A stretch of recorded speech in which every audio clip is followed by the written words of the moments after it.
Hello, everyone. Welcome to the podcast. I'm here today recording in person with Stefan. How do you say your last name? Ruitenbeek in European. Try it.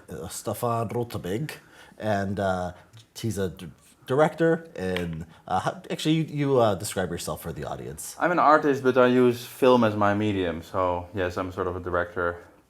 Yeah. And Jeannie, how do you describe yourself? Um, I'm a performance artist, actress, porn star, and law student. Okay, that's quite a bit. So I watched this video of your guys's called Honey Pot, where Stefan is the director and GD is the star of the film. And for people who are listening, if you're not, this conversation might be graphic. So if you have problems with that, this might not be the episode for you. Also, spoilers. So go watch the movie. If you haven't, before you want to listen to this conversation, it's going to be on. I'll put the link in the show notes. So with all that said, this movie is like 50 minutes long. The premise is quite amazing. You are the star. It's a documentary. You go and you describe how it started. So you are a left wing graduate student, right? I was a philosophy student at the time. Okay. And you were studying for what? For philosophy. Like a master's, a Oh, PhD? bachelor. Bachelor. Okay, so you were like an undergrad or whatever undergraduate, they have yeah. in the Netherlands. Okay. And did you put out like how did you recruit people? So the premise was you were a left wing young philosophy student. You want to have sex with right wing men. Is that Yes, right? to solve polarization. So we did a call out on this right-wing news website called Geen Stijl, so No Style. And they were willing to post a video of me saying this and doing a call out and saying, I just started an OnlyFans. This is how I want to start. This is what I want to do with my OnlyFans. I want to, have an idealistic political purpose to this project that I'm starting. Yeah, and how was this performance art, or how much was it actually idealistic? Did you think you would solve political polarization? Well, that's a very complex question in a way, because I do think it contributes in a very important way to an idealistic project. But I think things cannot be solved in an instant. Yeah. I do think it is aimed at that in some way. Yeah, and so what is kind of your politics, or what were they at the time? Were you just a standard Dutch liberal? What is a standard? Do you know what a standard Dutch liberal Big is? welfare state, very concerned about the climate, love to welcome the Middle Eastern immigrants. The basic, I think, Euro leftist policy agenda. Or were you kind of more? Did you have a kind of? I feel like you always had a kind of, at least a fascination with right wing politics, if not being right wing. I always had a fascination with it. That's a good a good call on your side, because I always wanted to know what right-wing people thought, what they were about, why, because I was raised in such a left-wing environment that you're drawn to the opposite if you're interested at all. I always was a bit too interested to conform to the left-wing standards of why would you care about these bad people? Yeah, so let me tell you two things I like about the film. First of all, I think it says something about there's a smaller thing and there's a broader point. First of all, it says something about kind of right wing politics. I'm fascinated. So you end up having sex with two men, or arranging to have sex with two men, and one is like. One is like a right-wing prole. Like a prole is kind of insulting. One is a blue-collar kind of worker. He's much more than a prole. He had like a meth lab with his mom. Oh, I and they were also not fully Dutch. The police came by their house because they live in this provincial place in the Netherlands He where the wasn't Dutch? police. He was an anarchist. He was like half With a big cock. Yeah, he was like an anarchist, anti-immigration, half everything, like a mixed. You said he's half what? He wasn't Dutch? I don't remember if he was like half Brazilian or half Eastern European. I think he was both, like a quarter this, a quarter that. But he was also a bit Dutch, I think. He lived in the Netherlands with his mom. Mm-hmm. And he didn't do this for money. but he was also hustling in this provincial world of the Netherlands, and like the police would come to their house and like catch them doing this stuff and be like, okay, well, it's fine.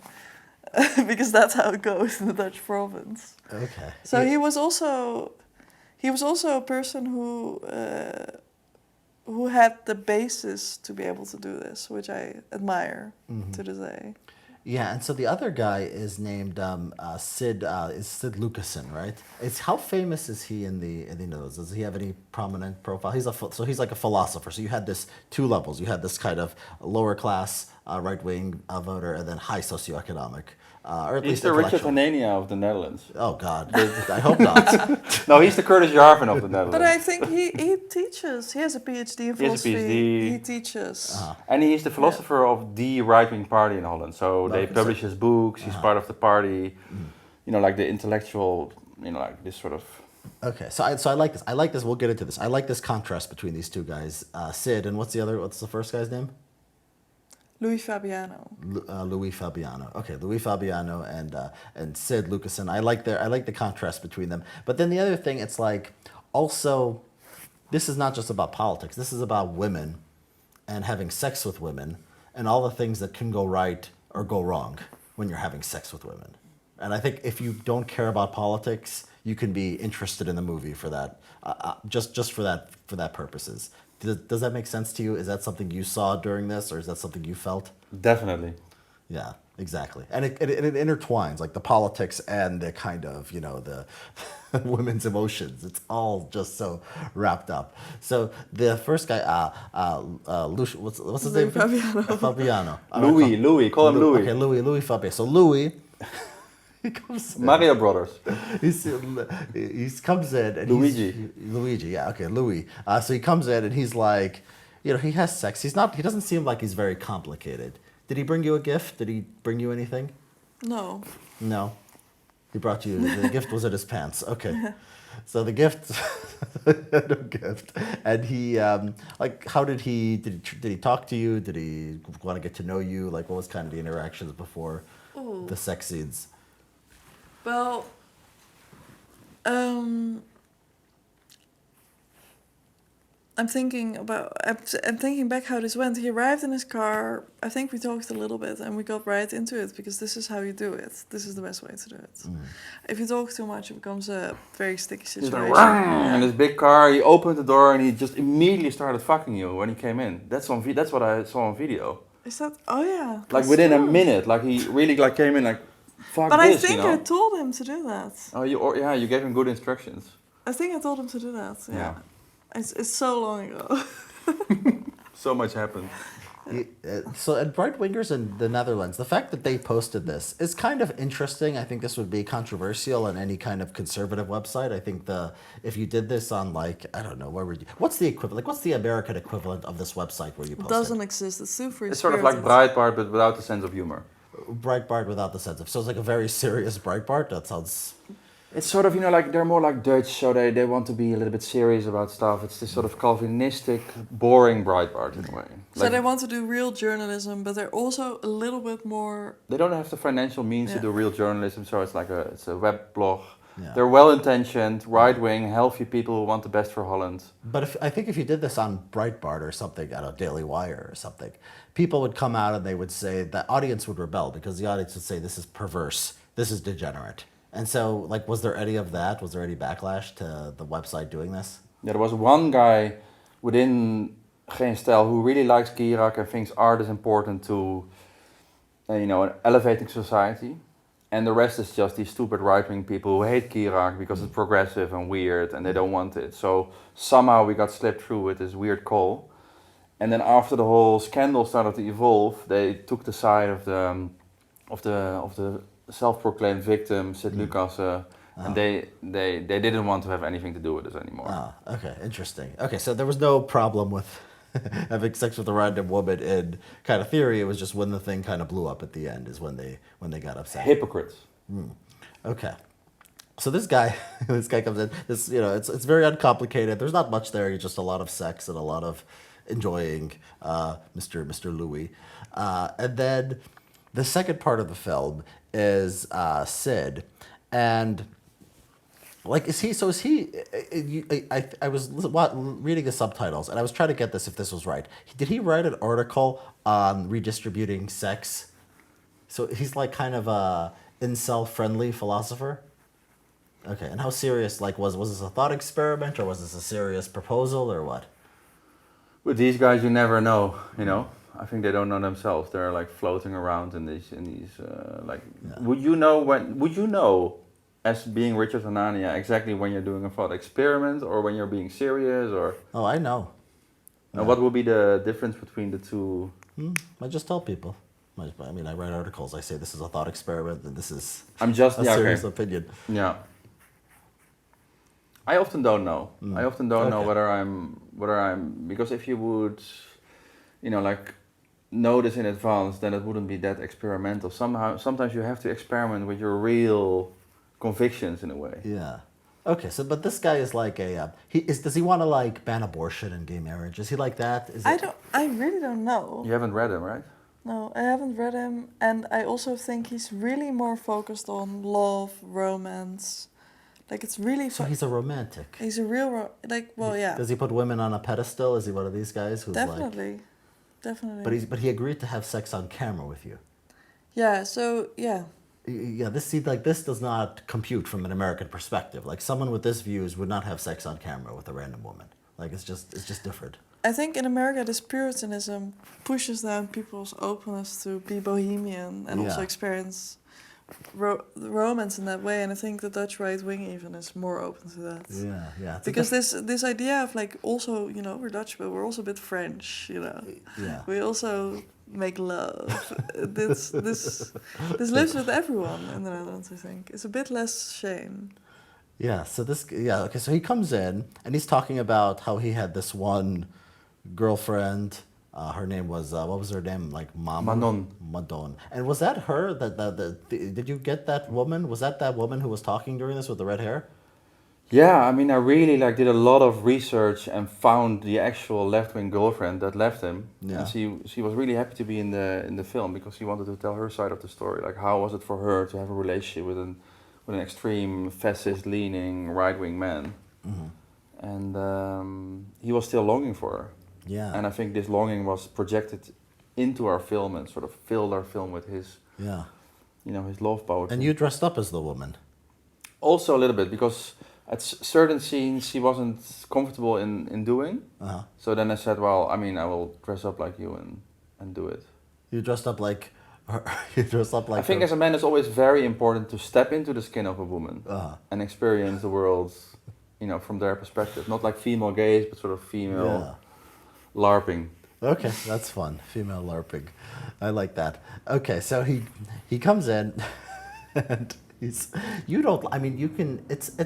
first of all, and also there's this guy who's Moroccan named Tariq. Who is he? He's Egyptian. He's half Egyptian. Doesn't he say he's Moroccan in the film? Maybe he plays with that because the Moroccan is the majority of Muslims in Holland. So but I don't think he says it. It doesn't really matter. I mean, it matters for him that he's Egyptian, but I think he does play on the stereotype of the Muslim in Holland who is being discriminated against and Islamophobia. But who is he? Is he part? Is he your friend? Who is he? He's a good friend, and he jumps into this role and fantasy of being Jeannie's pimp, who by injecting this perverted liberal feminist into the right-wing discourse creates some sort of Trojan horse, infects it from the inside and is able to influence both the left and the right and take over, you know, like, and do his sort of Islam desire to see the whole West collapse. Yeah. So he plays the role of GD's pimp. And who is he? Like, what's his day-to-day job? What is he, an artist? Is he Junkie? No, a junkie? joking. No. He's a great artist. He paints. He runs the Unsafe House in Amsterdam. He has a studio. Okay. Yeah. I've heard of the Unsafe House. Has that gotten press in the United States? I've heard of this. Well, why have I heard of this? They're doing this proposal now for the Venice Biennale together with Curtis Yarvin. Yarvin thing. Oh my goodness. Yes. Okay. So Yarvin is involved with you guys. I mean, I'm not involved with Tarek at the moment, but Yarvin is involved with Tarek at the Yarvin is moment. involved with Tarek. Okay, that's the connection. Okay, yeah, I heard the Unsafe House recently. I read about this. All right. And so our Egyptian or Moroccan friend Tarek, he's there. And he's like, you know, he's It's funny because this guy, does he know because he could pass. I mean, he's clearly not Dutch. But does the European guy, does Sid, this right-wing guy who's probably scared shitless of immigrants, and who thinks that they're destroying the country, he's getting a white girl pimped to him by this immigrant. Does that upset him? He doesn't seem like he registers. He's not as tactical as Twitter annons. So Twitter annons have these types of thoughts like, I would never let a Middle Eastern guy give a woman to me. This is so wrong. Yeah. This is like being cucked. Blah, blah, blah. This is not how Sid thinks. Sid is so much more romantic and wants and has a desire to be open-minded. And in a way, it is weird that that's so charming about him. Mm-hmm. But at the same time, these Twitter annals keep their strength to themselves by having these very strong rules. So he's against immigration, I assume. That's like a big deal for him. I think he's also against Islam, Uh-huh. but somehow Tariq convinced him that he's maybe not the typical sort of Islamic guy. He's more of an Oriental figure, more like an elevated sort of, like the one you want, like the good Arab sort of, like on a horse. And he does have this charisma. I can imagine him, being in a bazaar, a couple hundred years Tariq ago. is amazing. He's an intellectual, highly educated. His mom is Dutch also, so he comes from both worlds. And how serious? Does he really want to destroy the Netherlands? I think he really wants to destroy not only the Netherlands but the entire planet. Okay. That's his he's deepest desire. He wants the apocalypse, and then he wants to be in a spaceship looking down when everybody's burning. Okay. Like Dr. Strangelove. Okay. And so he comes in and he's a romantic. He's you don't like him. I figure I feel like you just are not attracted to his personality. Is that right? Yeah, I thought. Sid Lucas we're talking about now, right? Yeah. First of all, if you look at the movie, I think this I've never said, that I was offended by him talking way too much with the guys before saying hello to me. Yeah, it's just rude. Yeah, no, there was something like that. Like it came off like that. So he was in there, he was talking to them at the table, and then you come in. I remember you said something like you were unhappy with it. You're like, finally, or something like that, right? Yeah, I just thought, I don't know, you're talking about me in this other room where I can hear it. And how long was he there? How long was that happening for? Like 20 minutes. They were discussing it. 40 minutes. Yeah, I don't know, for a long time discussing if I was the right age. Yes, I remember that. Yeah, he wanted to see some ID or something like that. It could have been a trap. Very smart of Sid. I was looking at that and I said, you've got to do that. Definitely. And was it really part of your thesis or something? This was like a thought experiment where you throw yourself into this thesis, but it was this construct at this philosophy University of Amsterdam. The way things were built up there was just it was too tight knit or something to feel free to burst through it with an idea like that. Okay, so I pivoted to law. Okay, so the academic project never came through. And so you're there. Did Tarek really get you pregnant? Is that true? Well, so you asked me this in a text yesterday, and I thought, what is it? What is it? Like, why do you want to ask this question? Because it's an interesting question. I don't know. No, but why is it an interesting question? Well, because so in the film, you're there, and you're saying, "Oh my God, I'm pregnant with Tarek's baby," and then your friend says, "Congratulations," and I want to know the dynamics. I watched this film with you and Tarek and Sid, and of course, so that would be a natural thing to wonder about, isn't it? And what would it change if it was true? So if it wasn't true, that would be interesting because that would say, okay, you were acting a little bit, which is kind of interesting. And if it was true, well, that's amazing. You have a baby. That's interesting. You're a mother too. Or I would have aborted the baby. Yeah, that would also be interesting. What do you think? I understand that people want to navigate this film and know what's true and not true. From my perspective, I saw there was a real chemistry between Jeannie and Tarek, which was about fertility in a way. Like for me, Tarek was living a lifestyle in Egypt that troubled me because I see him as a great artist. I wanted to get into Holland. So in the beginning, I hoped that he would fall in love with Jeannie. and he would like stop his lifestyle in Egypt and come to Holland and make babies with this beautiful woman and be just like me, be a family man, raise a family, and all these things. And this didn't happen. He didn't like Jeannie at all because he's too much of a feminist. And so I injected this narrative in the film as a fiction because it was my desire that Jeannie and Tariq would be Okay, you're together. trying to wish cast it into kind of reality. Yes, yes. But it might also be true. It might also be true. Okay, you know what? Maybe I'm too analytical. Maybe the artist. I like analytical. No, maybe the artist. Maybe it's it's that's kind of the experience, wondering what's true and what's not. So yeah, so it goes horribly wrong when you're on the bed, and he brought you chocolates. You brought him a gift too, right? What did you bring him? No, I thought was just there. I thought you right? said you called him or you were talking to him, and you had said, I was shopping for you. I thought you Oh, I did was shop for him. shopping lingerie with okay. Tarek. I was in like the Dutch chic department store getting lingerie. Okay. So that was what I was shopping for. And so you so you start telling him, poor guy, that the chocolates are terrible and he needs to go out and buy you jewelry. Were you gonna have, was that like, and Tarek is very funny because he's like kind of a narrator. He's trying to like talk him into it, right? He's like trying to talk him like, go do the jewelry thing.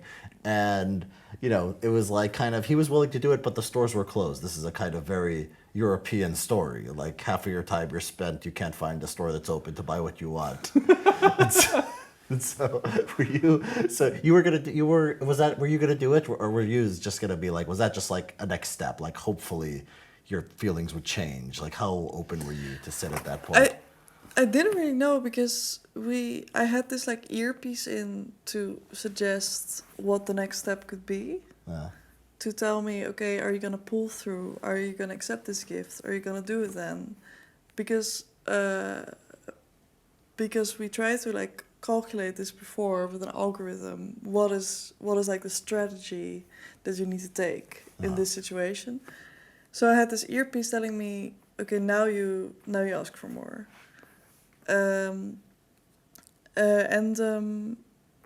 This is, so I was just waiting for these instructions to be correct, to do the right thing, to be strategically And so optimized. was this kind of the goal, or was it to kind of lead him along, like to try to see like what you could kind of get out of him, or what you could kind of confuse him, see his reaction? Was that kind of part of the project? Well, the goal was to really get through to this incel philosophy, to get to the core of it, to really, let him show himself. So not give him an out, give him enough so he would grab onto it, try to fulfill it. This was it had to not be too extreme, because then he would walk But away. I think you wanted to make love to him. That was the plan, right? You really wanted content for your OnlyFans. But then during the day, it was just too difficult for you. Yeah, I don't. Yeah, it was also. Or you already like go with that idea that it was for OnlyFans, like because it began as a real solution for your OnlyFans, as a political project. That's true. It's also 2021, so it's sort of It was I don't know. It was like I was still really weighing it at the time as well. Like, will I do it or not? Like, it was going really back and forth. What did you tell him beforehand? Did you tell him that like we're just gonna have sex, or what was kind of the conversation beforehand?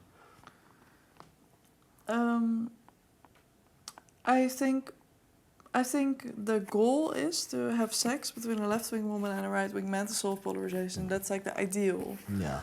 So there were no promises made. Yeah.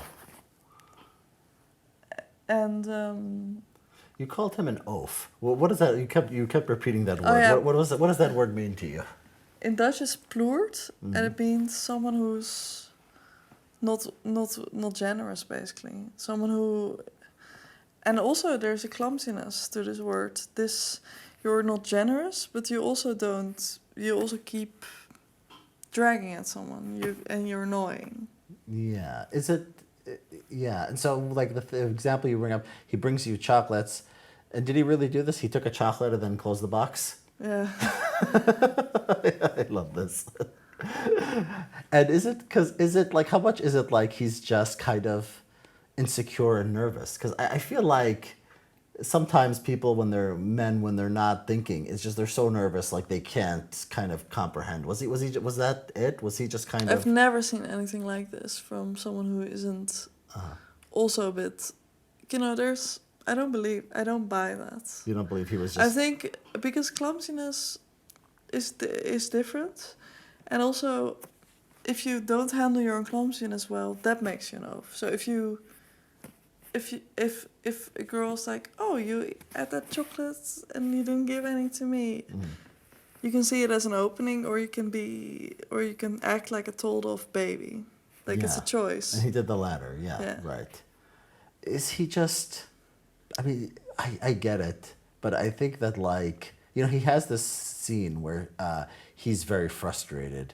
He's like, "Are you serious about the chocolates?" This and that. I think he's genuinely confused because he has this scene where he's like, "I am," women, they never tell you exactly what they want. You have to play this guessing game, and I feel it as like a kind of fellow autist. Like, I've kind of been there, where it's like, just doesn't get women. Like, women are complicated to men because women, like, look, he gives me a box of chocolates and he takes one, like, I'll just have another chocolate, right? I'm not sitting there thinking, oh my God, he's gonna offer me the chocolate or whatever. I just don't think it, right? It's just we don't think about these things naturally. And of course with a woman you need to be different, but like people, like some men don't get that, right? But what's your worst faux pas then? What, my Like worst faux if pas? yeah.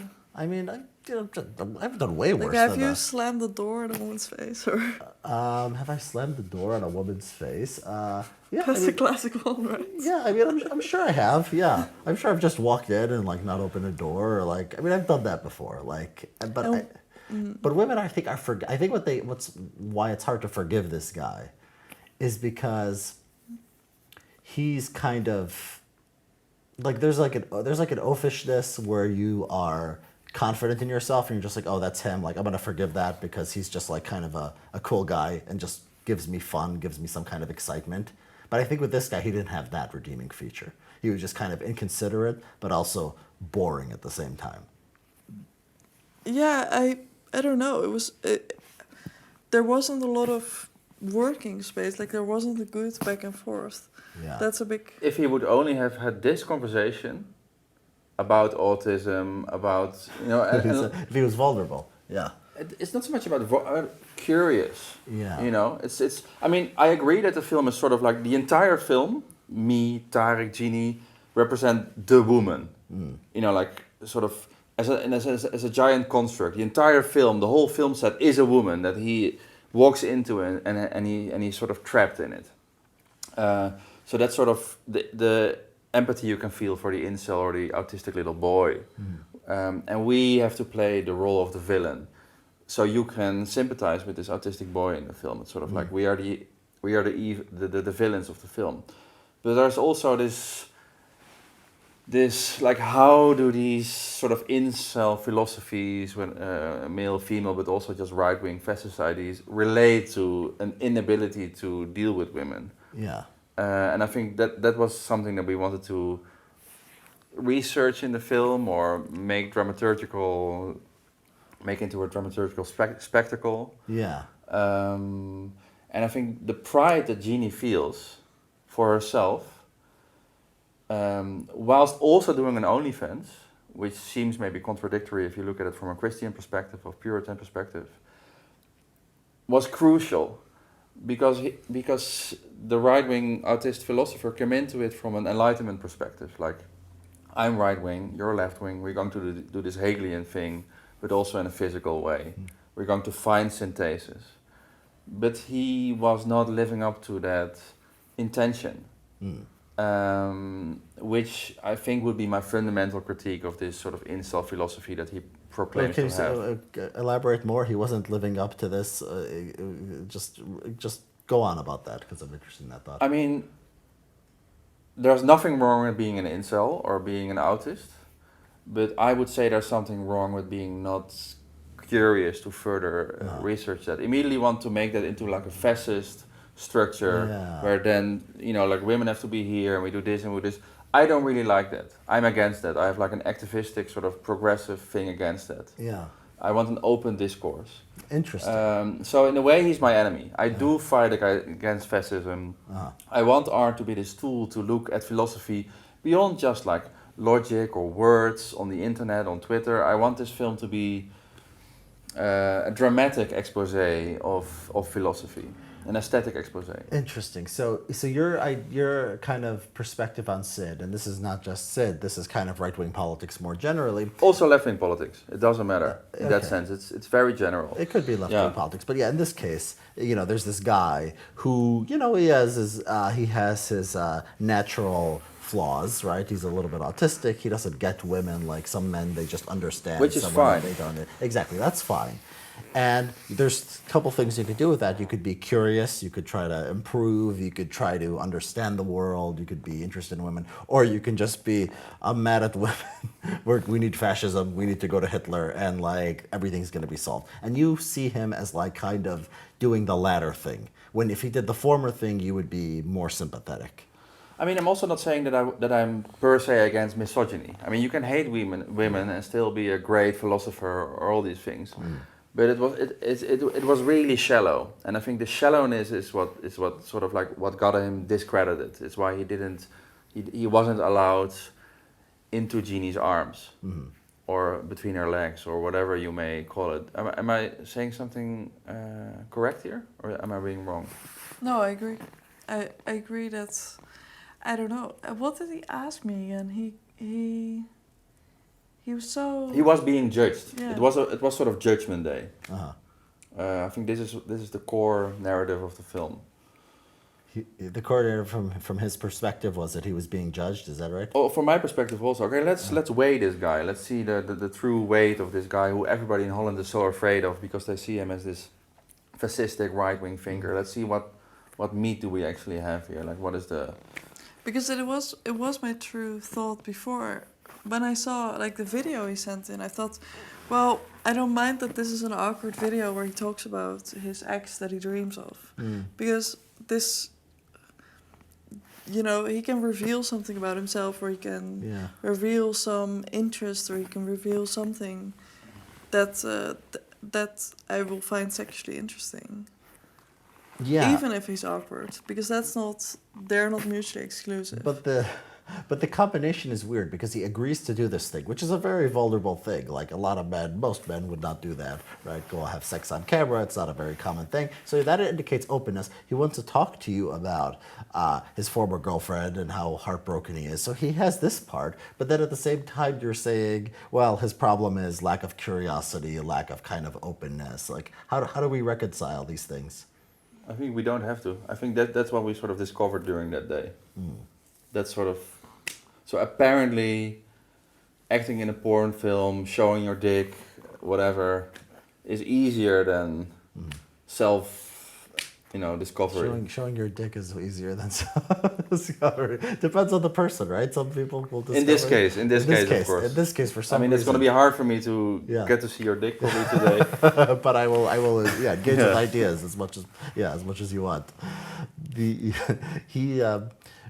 It was blocked. His dick was blocked out, by the way. Speaking of which, was that legally? Is that something? No, I mean, for me, it wasn't about the dick. This was not about like humiliating him or doing some revenge porn or anything. Like I was truly there for the philosophical experiment. So because the other guy, Louis, I mean, it's kind of prominent. You see it all over. He's so proud of his dick. He wants to show to he's like everybody. A little kid. I mean, it's amazing. Like if the Sid Lucas dick would be huge, he would probably have begged me to show it in the film. Okay. And I will be happy to do so. Yeah, and then he tries to even how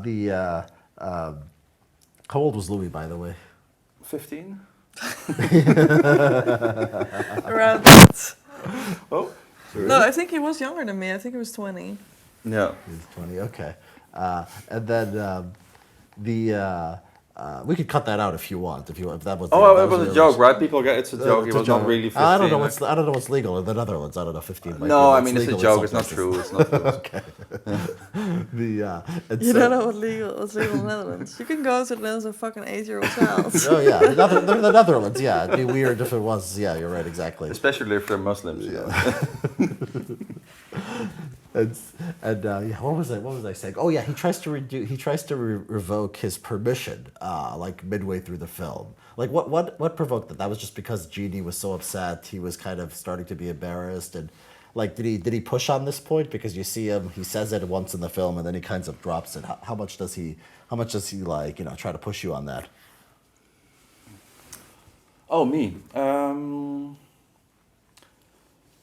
He had a sense of losing control, which is what my films are about. And then he wants out. It happens a lot, and it's part of the process. Like it's doubt. Like, trying to believe in Jesus Christ is also difficult. There's doubt along the way, but in the end you will find salvation.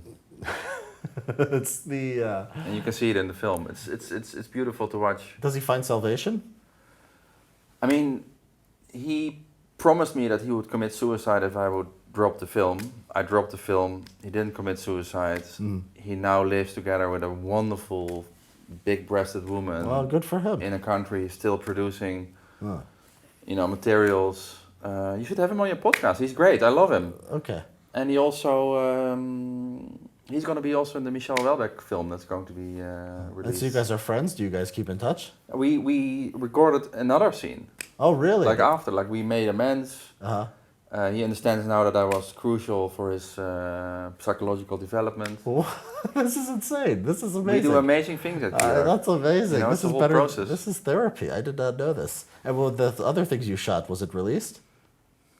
With him, it's going to be part of the film that we are working on now. There's going to be a longer film of this stuff. Yeah, okay. He's a commentator in that film. Ah, interesting. Okay, well, I'm glad that I felt a little bit bad because I thought this ruined his life or something like that, but it sounds like... No, actually, when Michel Houellebecq started suing us for the film that we were making with him, Sid reached out to me and said, listen, I've been through the same thing with you as Michel Houellebecq is now going through.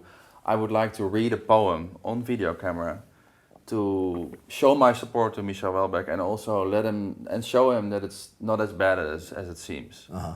In the end, there is a sort of, cathartic thing to producing a film like that. So he read a poem for you, for Houellebecq. Yeah, it was also read during the trials in Holland. I love this. The judges loved it. I love this. Yeah. Very high level kind of intellectuals engaging. We try to get it everywhere. Yeah, it's in the courts, it's films. I love this. How big of a story was this in the? It was huge in the tiny Holland. It was huge. It was in France. It was big because it's their big writer. And if I lose the trials, I'll have to drink the poison cup. Yeah, because the movie will never. I will die. Yeah. And the Sid story in Holland was also a big deal. Yeah. And how did his like right-wing friends, how did they react to it? I mean, were any of them like, you should have known better, we're stupid to trust these people? Yeah. There was a lot of that. Yeah, he was really peer pressured into, you fucked yourself, now you will die, it's over for you, you will never have a career. But he's in politics, he's writing, so it just proves that you cannot really destroy your career through an art piece. You can destroy it if you let it destroy. I mean, if you sit there and you kind of become depressed, and be beaten, because I had a cancellation thing too, and that's always my philosophy. Like, if you act like you're finished, it's a self-fulfilling prophecy. Definitely. And I was worried at the end of the film because he sounded like he was. Yeah, but all his friends of his were like pushing into him. They said like, maybe you should commit suicide because something you did is so unholy. Like, maybe you deserve it now. Like, these people are cruel to each other. These Christian right-wing people. Like, they should be more friendly. I think more supportive. Like, you ended up in a Brechtian fucked up left-wing art project. Like, go with it. Just like own it. Yeah, so these is kind of Christianity like central to these people's view, or are they like kind of pagans? Is there that division? There's always this Nietzsche thing, like rule of morality, Christianity. They go back and forth in a very opportunistic, non-consequential manner.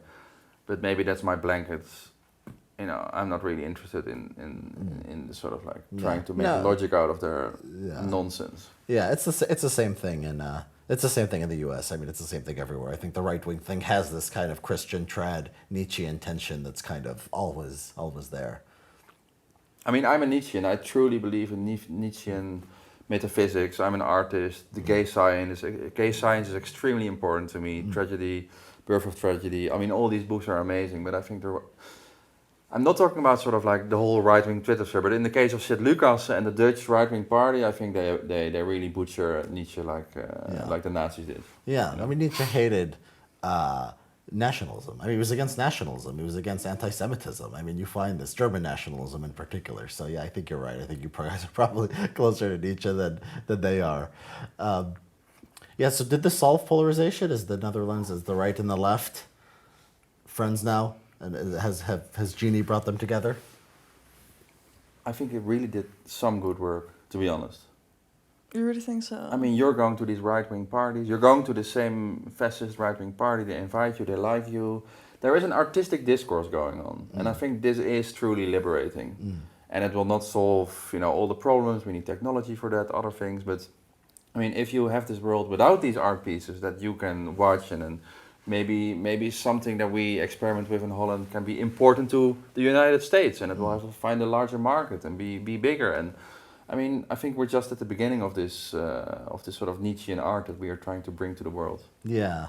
It was an interesting project. I really did like it because they had these themes, this theme of this kind of, low socioeconomic right-wing guy, the high socioeconomic, the tensions just at the root of right-wing politics, the far-right politics. And it's more extreme. I think it's more extreme in the Netherlands, maybe because, I don't know, like in the U.S., it's kind of like maybe it's, I've always had this thing where in the US, to be like a reactionary is kind of nonsensical because the American founding is liberalism, right? So you go back to the founders and you're like, and it's weird. It's like these people who are Catholic traditionalists who want theocracy, nothing to do with America, right? But they'll wave the flag and they'll say, they are the pro-America side. I think in the Netherlands is the same thing. Like, what's the Netherlands known for? The Netherlands is known for being open. It's a trading nation. It's the place where prostitution is legal. It's the place where drugs are legal. That's what it's known for. So like, how are you going to be like a reactionary in the Netherlands, right? You have to reject your history. You have to reject your nation, don't you? And so it's like that with the U.S. I mean, the Netherlands is kind of the most similar to the U.S. in that respect, and it's like its very kind of identity is liberal. And so like it seems like they're more even conflicted than us right wingers are because it's kind of just doesn't make sense to be a Dutch reactionary. You could be a pan-European. You could be like a Hitler thing and be like all the Nordic people are great or something like that. But I think to be like whatever this is, this kind of right-wing Dutch politics, I just think it's kind of incoherent. Yes, I mean, it's superficial to point at some sort of imagined history as if the history itself gives you the right to act a certain way or this lineage thing. But if you do it in a more inspired way, like Nietzsche did, like looking at the Greeks, what actually happened in these tragedies, how did the German intellectuals of those age butcher their vision of the ancient world, I think does make sense. So I also see there's great value in this sort of reactionary thinking, as in sort of browsing through history and imagined heritage in a way. Like sometimes you have to imagine that your heritage is different in order to come with something. So I maybe look at it a little bit more open and creative and with space for nonsensicalness. That's also what I like about Curtis Yarvin, for example. It helps the imagination. But to have a place where you can truly explore these things without having them to immediately be lived up in some sort of lived through some sort of political consequence, I think is very important. And this is what the artwork can do. So there's a thought experiment, and then it has to be separate from your opinion, to go back to what we said in the beginning. But in the artwork, you can only also truly believe in your thought experiments without having to make that categorical difference. And I think that's the value of art, and I think it's not happening that much in the United States. Yeah. And in some way in Europe, we have a longer tradition of that, to go back to that. Yeah, I mean, you're right. I mean, there is no like Welbeck equivalent in the United States. Exactly. It's just not there. He's living a certain reactionary fantasy, and it's real in the books, and therefore it's beautiful, and therefore we can truly take it serious. Yeah. Yeah. Jeannie, since this happened, are you kind of the girl are there other right-wing intellectuals who are finding you and saying, I wanna participate in this experiment? Are people kind of, how are people kind of reacting to your part in this?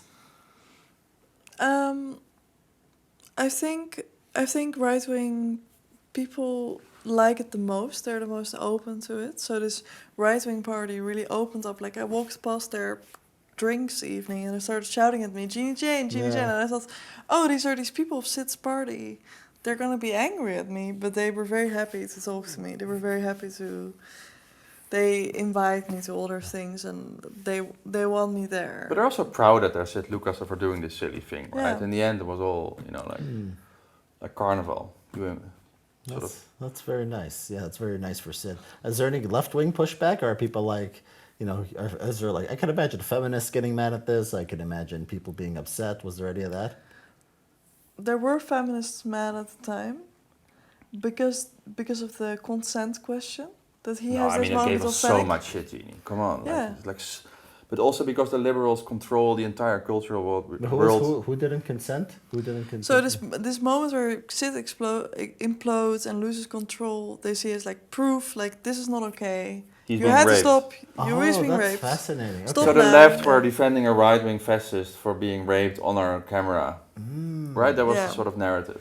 See, this is another thing. Like, just from American, my mind is blown. No American. This would not happen to American feminists. Like defending Trump against a left-wing Trump art was being project. raped by. No, Trump is hard to imagine, but like, we have this. They don't have this gender equality thing where like the man, they will take the woman's side no matter what, and they'll take the left-wing side over the right-wing side. So you're the woman, you're the left-wing side. A man can be raped, plus he's a right-winger. Yeah, that's just kind of unthinkable. But in that reaction, like these old women complaining about this, I feel this boomer thing, like this young woman is experimenting, it's not in the right way, it's not sucking up to us through like the public broadcasting with her documentary about sex in the correct way. Yeah, the liberal This is elite saw it as a wrong. betrayal of their Yeah. artistic She endeavors like, or whatever. it should be stopped right now. And you feel this oldness, like young people are like, oh, what are the boomers saying? We should do that to get the public funding. That's how the Netherlands, the art world is structured as well. It's very, very small. It's very, how are we going to get through? Also, the And demographic it's problem in Holland is repeating. way bigger than the United States. Like So- we have so many old people. It's really a problem. So young people have like a real incentive to not give their opinion, to be a bit like, oh, I don't get it. I don't know. Until like a 40-year-old woman goes, this is rape. I think it's really bad. Yeah. And they will be like, yeah, I guess this is what I should think.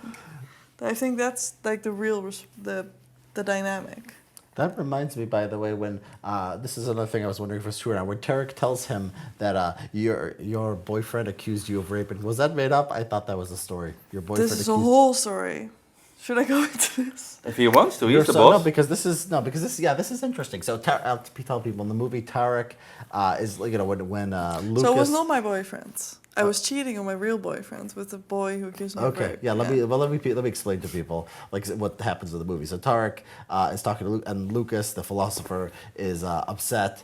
Sid is his name, not Lucas. Sid Lucasen or whatever. Okay, Sid is. Do you mind if I get some water? Do you want some water? No, you can go I'm ahead. just gonna I do got my this own. too. Sit on my knees. And so.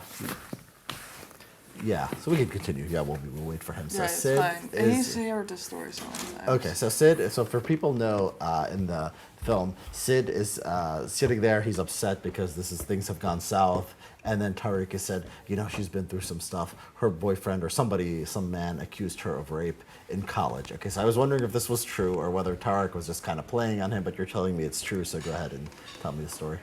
This story is like me being in the eye of the YouTube storm, totally by accident. So I was very I wasn't a nymphomaniac at the time, but I was very horny when I was like 17, 18 years old. Yeah. I went to study philosophy. I met all these new people, and I was used to having sex with like guys from Tinder or from a club in Rotterdam, like the smaller, or like the less important city I was from. I went to Amsterdam. There were all these like intellectual children of rich people studying philosophy with me, who were a little bit already being pushed down by like Me Too and desexualizing a little bit from it. But I came in and I was, super happy. This was what year? This was what year? I started studying in 2017 at the Okay. time. So you're coming in, you're having sex with a lot of people, and then Yeah, I had a boyfriend who wouldn't fuck me. because he And thought it was rape. no, I think I still don't really know why. It was sad, but I was like, well, I love this guy. I don't care. I'm just gonna cheat with Yeah. people from my university course. Uh-huh. This was my train of thought at the time. Okay. And I had a lot of fun. It was very exciting, and I did this, and I had sex with this guy who was a bit like, oh, I haven't had sex in a while. I found it a bit difficult. I feel a bit insecure, and I was like, oh, but you can come to me. I like you. We love talking to each other. We have a good time. Yeah. I'll come home with you. Uh-huh. And then he was like, oh, I find it difficult. And I said, well, I don't have to have sex with you. I can just go home. It's totally, don't worry. And he was like, no, I want to have sex with you. Okay. So we did it. And he was like, also, thank you. Like this, my other girlfriend, she never gives me anything. And I thought, well, we're even in the same boat. This is great. We should do this again. Uh-huh. So we did. And then my boyfriend at the time, I think especially because he wouldn't have sex with me, was trying to discover what masculinity he could master. So he like threatened all the people that I'd slept with, who were these intellectual philosophy people. So they were really scared. And then This guy was not an intellectual. This guy was something else. He was also intellectual, but he was just trying to be a man as well. Okay. So he threatened to beat up these people, and then this guy didn't talk to me anymore. When I broke up with the aggressive guy, he talked to me again. He tried to kiss me, then didn't talk to me anymore, and then started accusing me of rape to everyone I know. This is the guy, the original boyfriend. No, it's the guy it's who was confusing. the It's guy who becoming too was much of a girl story. the guy who was he didn't want to have sex in the end. No, you did have sex with him. Yeah, I had sex You with had the sex guy with from him. my And then course, he yeah. started saying you forced him into it, because He said, to most people who heard the story, that he would get PTSD symptoms if he was in a room with me because of something sexual. And there were like a select group of, what do you call it when you go from girl to boy? what do you call it? STD? No. Transsexuals. There were girls who were becoming boys, like taking hormones in a very close-knit group around him. Okay. So there were not female. They were transgendering. females who were becoming males. Yeah, there were females who were, and they were like in a very close group to him, and they know what he really says that happened. But I was not allowed to know, and I was like 19 years old. I had no idea what was going on. And so did you get into trouble? You were like charged with something at the university? No, it was just within the student group, but it was brutal still. Okay. That's an odd story. It's a really weird story. I still don't know of anything similar. It's so weird. We're just in the height of this Me Too stuff. Yeah, it was like Like projecting a freak accident. back Yeah. into the academia. Well, we had this thing within the United States. I guess it was just unique to us, where you would go to the university and they would have trials, basically. But like the men couldn't defend themselves, and the men would get kicked out of college if they had. It was often like just on the word of the woman. So these were kind of crazy things that were later stopped. But yeah, looks like you didn't have that at least. And this is one of those cases where like America's different. Like the man is always the guilty one in these kind of trials. So there was never this idea of women. We're do European, we're something. continental. We really want to flip it around, and the girl can also do what the boy does. Like this True principle, equality. If you yeah. import these sort of American ideas of Me Too to Europe, you get another fucked up thing. It's just like the same thing but with a different taste. Yeah, you guys apply it. You guys apply it consistently. Well, we don't apply it consistently. Like we do not do that. We do sometimes. Like we used to like women having sex with their students. Like it's like it was seen as not a big deal culturally. Now it is seen as a big deal culturally. And so like we apply the law equally there. But a lot of the other stuff we don't apply the law or the cultural norms or anything like that. And it's kind of crazy when when you apply it equally, because obviously men and women are not the same. Yeah. Yeah, it was very strange. People really did shun me, but I think it was like 10% less bad than with the guys who got accused of this stuff. Well, I'm glad, Judy, you found acceptance somewhere. I found acceptance somewhere. Are you But it puts this real. This is amazing. This is This is amazing. I mean, I think what you've stumbled upon, you could have sex with like all famous men of our era. You could be like the kind of imagine somebody in like 19th century or something had sex with like Nietzsche and like Schopenhauer and I don't know Charles Dickens and whatever. Like you could be that person of our generation. Is that something you aspire to? I think it's too repetitive, to be honest. It's too repetitive. I think, You need new routines. But it sounds so good when he puts it like that. yeah, but it's Nietzsche. Like Nietzsche, if Nietzsche would, I would fuck his corpse, I mean, like, yeah. You could try it's, that. it's like, you could bring because it to, I already had a We could do that, no problem. to the cemetery. Yeah. Yeah. Yeah, make it up. Let's do a crowdfunding. necrophilia on Nietzsche. Yeah, I would do it. But I think it's just, it's hard, like all these, I think this court case stuff, it makes you focus on something else. That's why I'm studying law. Yeah. And What so- do you think this is a very boring answer, mine? No. I mean, I'm so happy that you're studying law now. That the court case inspired you. Like, oh, I can do this better than the lawyer that Stefan has. So you're going to be a lawyer eventually? Are you going to stop with the art? Or He's you gonna only keep scoring going? A's. Like he's only getting like the highest grades, smartest of her class. Really? It's gonna be so interesting. I guess it's true. So Jeannie is going to be a big lawyer and eventually leave all of this behind? Or do you No. wanna do art? She Oh, will. that's She will not act the until she's like a 70-year-old grandma. But Yeah. it doesn't always have to be, like sexual. It can be sexual.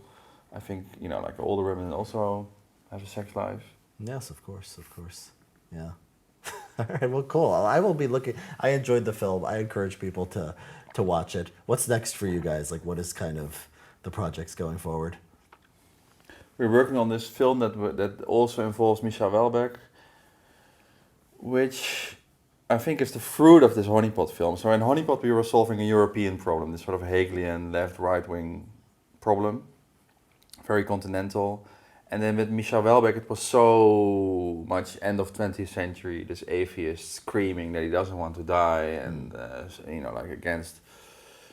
But he has this sort of weird appeal to United States people, like the Red Scare podcast love him. He's this sort of little funny European thing that you can admire. So in a way, it catapulted us into a United States story. So the paradigm of the United States versus the paradigm of Europe. Uh-huh. So I think this Micha Welbeck film is developing into a story also about the United States and the faith of Europe and. It's a bit abstract, but you will see it in the film. It's going to be amazing. Cool. And what about you, GD? Are you in this new Welbeck film? Are you Yes. part of it? Yeah, that's artistically that's a project I'm working on as well, and it's it's the higher goal. I mean, the sex with Welbeck was much more successful than the sex with Sid Lucas. Definitely. Yeah. Yeah. I mean, You saw it would be it. it would be easier. It would be it would be hard to be worse than what happened with Sid Lucas. I think that was a worst case kind of scenario. Yeah, and I mean, I admired Welbeck at the time. I really did. I was so. I mean, I was Sid actually, but I was curious, so I got what I wanted. because I really wanted to know what he was like in real life. I don't believe in this "don't meet your idols" thing. I think it's so stupid. Yeah, I think Like, that's why true. would you not want to know the person, even if they're not great, like great in every aspect, like their art? Why would you not want to know who can create this art? It's ridiculous. Because it's kind of like the ideal. Sometimes people have this ideal, that's kind of the person can't live up to. But yeah, I get it. But why would you want people to live up to these ideals? Like, oh, I'm small, they're big, I could Yeah. never reach that, and if it's shattered, It's that's a bad thing. that's a good point. Your whole thing is very leveling. I mean, Welbeck is a kind of celebrity. This guy apparently is a celebrity, so it's a very, it's kind of, you are showing that, like, it's the opposite. It's like, But it's not leveling, it's just weighing. Like, you want to weigh what is there. yeah, you want to weigh what is there. And that's maybe like it's much more egalitarian perspective to take onto a celebrity that you admire or something. Yeah. But you want to know, okay, what can he do? What can I do? What can Stefan do? Yeah. Where you go in there?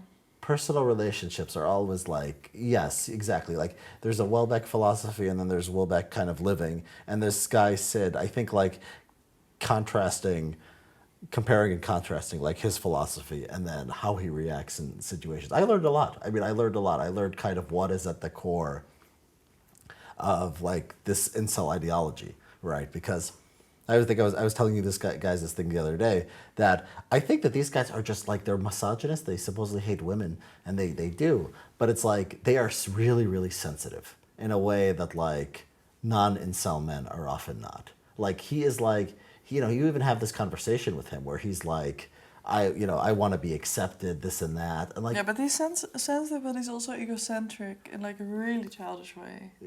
yeah. Because if you But children you are can, children are sensitive but you too. can feel yeah. really like anger towards, like wild, unreasonable anger towards someone or towards But a woman or a that's man. sensitivity. That's But sensitivity. That's what. without making it even all about yourself or about your own little interests. It can be about something else. It can be about something bigger, right? Like because that's how I admire misogyny. Yeah. When it's not about, oh, you give me this, please give me this. That's So what kind of childishness. anger is the more like how would he been angry at you? Let's say in a more kind of acceptable way. I think I don't know. I feel like I'm gonna say something so droll that you need to be able to look at your own misogyny and see this, or not like analytically per se, but just feel that it's not closed off, but be able to play with it, be able to want to punish a woman in a way that she will also enjoy, that she would. I mean, like you can get. People have amazing abusive relationships from this dynamic, but it can also not be like it can also not be a nasty. I see. So downward thing. It so can be quite enjoyable in my experience. I get it. Yeah. So there's a scene where he starts slapping your ass, right? Yeah, that was a good idea. And that was a good idea, but it didn't. It ended up not working. But that's the kind of thing you're talking about, like something like that, right? But I think my response, he wanted to also crawl away from my response and not interact with how I responded to the slap. He was like, "Oh, now it's too hard." Pff, always with you. Instead of You complain about your. Complain about your complaining. Yeah. like you can't spank a woman and then not like. But also at the end of the film, your boyfriend, and you're still with him, the sadistic NFT artist Ben Lunato, who's great by the way, and he's traveling with us also here in Los Angeles. He's building something beautiful, a church, an apocalyptic church. He's Christian, he's right wing, and he hates Jeannie, but they have a relationship already for 5 years. But he also loves her very much. And in the film, he's dragging her to the sea in a white dress, wedding dress. And he's pushing her head down like with his Nikes. He's pushing her face in the salt water, and she's screaming like, "Ben, you're going too far." And he says, "You like this?" And he goes a little bit further, and afterwards, they had the best sex ever. You know, like so a lot of things can right. Can Is that why you included that in the happy. film? Because it was out of place, but you know. I mean, Ben Lunato is also an incel. I don't think he had a relationship before Jeannie. But they're great together. I mean, we're not against incels. We're not against misogynists. We're pro all these things, you know. Yeah, you're against closed-minded. I'm also not against it because he plays a beautiful role in the films, you know. Like in the end, it always becomes this sort of like super referential thing if you say it like this. But I'm thankful for being the way he is, because we could, you know, like show this whole complex. Yeah. But I'm just trying to say that sadism and hatred for women can be an amazingly important thing for women as well. You know, I sound a little bit didactic now, but no, it's right. I mean, like this, like 50 Shades of Grey phenomenon, right, where it becomes like the most popular thing in the most best-selling book in like I think the history of the country or something like that, like just ridiculous, or at least the best-selling book of the generation. Yeah, you're right. I mean, it is kind of, yeah. So you have this thing where it's like. Right, there's a surface level, like women don't like misogyny, so this guy Sid is bad. But then there's like other thing where it's like there's a sadistic NFT artist, and you even got Tarek, who's like kind of a cocky guy, but like Jeannie is kind of into him, right? And it's like it's more subtle than that. It's not like be nice to women or not, don't be nice to women. It's like, but if you don't want to deal with men also having to deal with problems with women, and maybe having some kind of feeling about this, or even resentment, you just become a lesbian, because you have to, as a woman, this is what. If you're a heterosexual woman, this is what you want. Yeah. You want this tension, this difficulty that men have with women, that they've, for so many reasons, but also that it's a hard to attain thing, that they have to charm, that they have to dance around, entertain, get, that they also feel a bit resentful about this. Mm-hmm. It's like, if you reject that wholly, then you're like, what do you want? You want the most reasonable guy in existence who's like, yeah, everything is just like that. Yeah. But that would, yeah, it's ridiculous. Yeah, and also I don't think the goal of Sid Lucas was really to get pussy in that film. Like he wanted to be rejected. Really? He wanted to be victimized. Huh. So he could curl up in a ball and complain for a year, and now he probably has this sort of like little bit like dump big-breasted woman somewhere on an island, and like she cooks his meal for him, and he now knows that what he wants. He doesn't want to dabble with like crazy, smart. He wants a simpler fucked woman. up bitches. So he learned something from that. So is the big-breasted woman, is she kind of more of his taste in that? I don't even know if she exists. He just okay. told me he had a beautiful woman with big breasts, but I I never saw her. That's how he describes her. Beautiful, like Maybe big she's breasts, genius. Yeah. I don't know. She cooks for me. Yeah, it sounds like a fantasy. Do you agree with that? That he did? Well, I was just thinking, like, I wonder if he would have sulked if I had sex with him. Like, oh, this wasn't like Manon at all. He wasn't so satisfied. I'm actually still really in love with my ex, and now I did this on camera. But you have to delete it. Like, from this idea that he came. No, as a victim. we will never know. We will never know. Because Welbeck had great sex and he was also whining it. Yeah, exactly. Well, that's what they swear. Yeah, right-wing men. They want to complain. Yeah. Maybe you can find Sid and you could do it again since you're on speaking terms and see if when you actually have sex, what happens. Yeah. On your podcast. On my podcast. You should invite him. He's funny. Sid should become like a little bodybuilder and become a porn star. Yeah. You find him below you. Huh? Not below me. It's not about above or below. It's like I don't know. I'll look at his writing. Does he write in English? I have no idea, but he should. Yeah. I mean, I also don't care. Like, but he should become a BAP follower and become a little bodybuilder, and. He would look ridiculous. Yeah, but he should. No. He should become a fighter. That's an insult to BAP, I think. That's. I would like another Sid arc. I agree. Wait, what are you guys talking about? What are you saying? I'm saying I would love another Sid arc where he has a new. And he becomes a bodybuilder? Yeah. He really looks like an accountant or something. Exactly. He does look like some kind of. How old well, is the he, only way I would consider him in a porn would be if he was a little bodybuilder.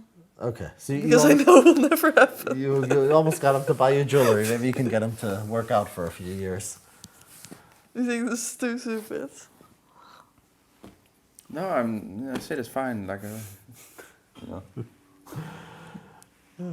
All right. Well, no matter what anyone says about Kirak, I just started to become familiar with you guys. I know there's controversial, but I like the fact that I'm here with like completely fresh. I watched the movie, and I thought it said something. I thought it said something interesting and important. So thank you. I encourage other people to watch it. If you got stomach for it, it's pornography. I mean, it is have like. It's not extended scenes, but you see a penis. It's like a French movie. You see, pretty much. So if you're very kind of conservative, sensibilities, you might not like it, but if you can deal with it, I think you will still like it. I think it's bullshit. But I mean, I also have a safe for work version. You have a safe for work version. You can choose the link you want. Okay, I'll give the link. I'll put the links. I'll put the links to both. And cool. then people who want the PG version can watch it with their kids or whatever.